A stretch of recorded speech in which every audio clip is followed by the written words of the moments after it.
A pleasant morning to everyone. I am Glyza de la Peña, and for today's VRP session, I am going to discuss about equality.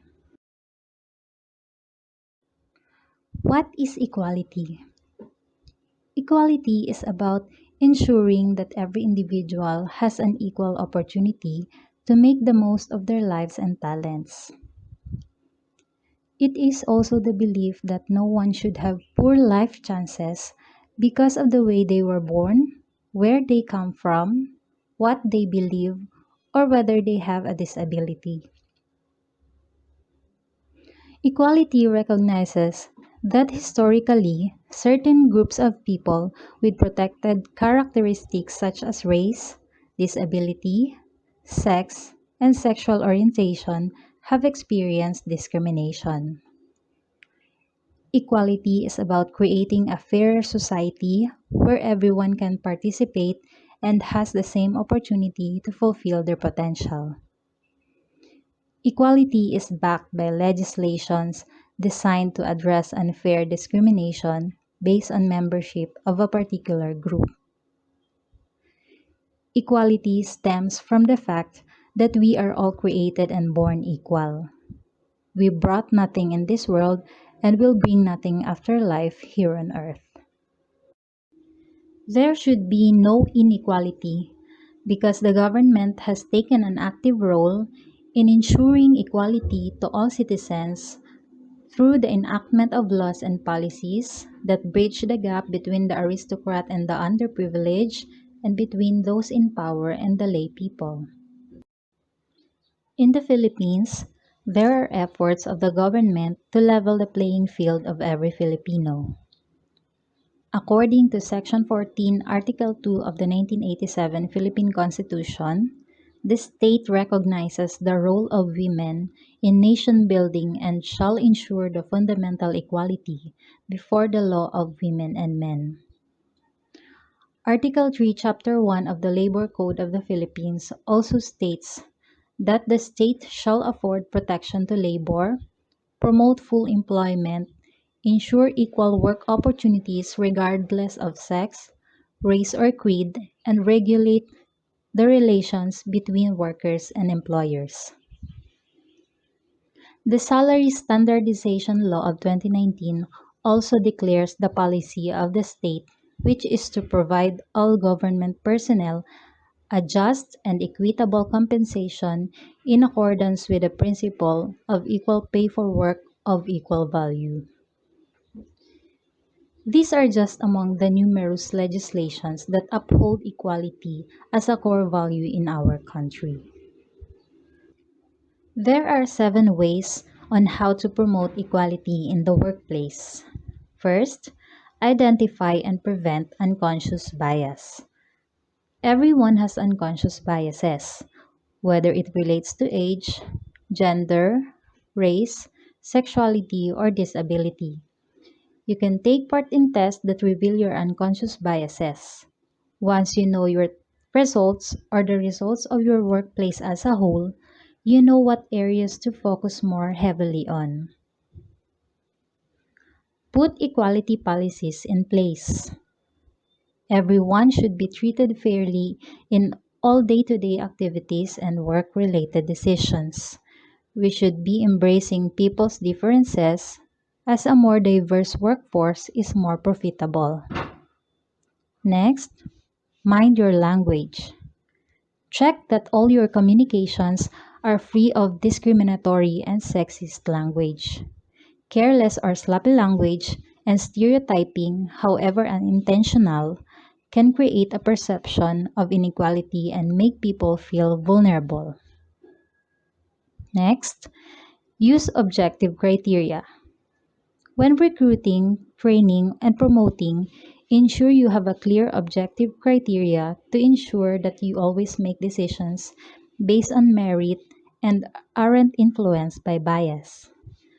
Encourage group decision making or conduct audits if there is a concern about a particular team, manager, or business unit. Next, be proactive.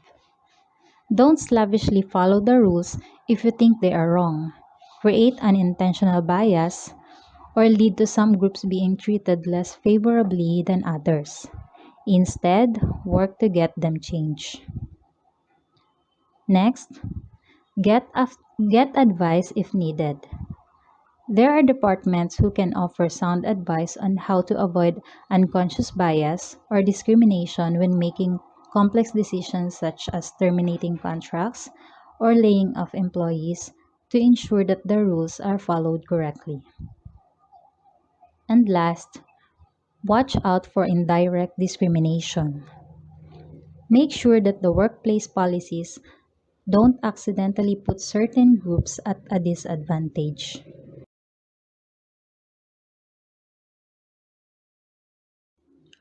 What are the key principles we need to consider in promoting equality in school? First, all students are equal regardless of their religious beliefs, sexual orientation, race, gender, and gender identity. Although this is an important principle, we should teach our students that this doesn't mean everybody in the classroom is treated the same. Occasionally, it means that people require extra help so that they are provided with the same opportunities and outcomes as others. Differences are respected, recognized, and valued because diversity is a strength. In our school, all differences are considered as we work hard to eliminate the disadvantages and barriers with which some people are faced. These differences may relate to ethnicity, gender, faith, disability, or sexual orientation. We believe that diversity is a strength and it should be celebrated and respected by all the school students, teachers, and visitors.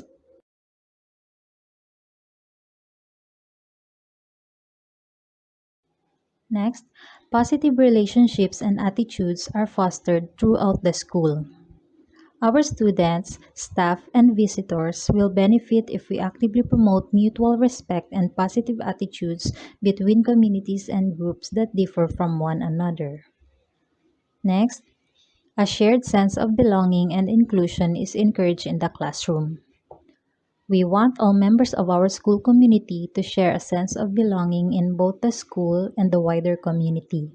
This will help each individual to feel respected as an individual and to respect one another. This feeling of mutual respect makes it easier for students to participate in school life fully. 5.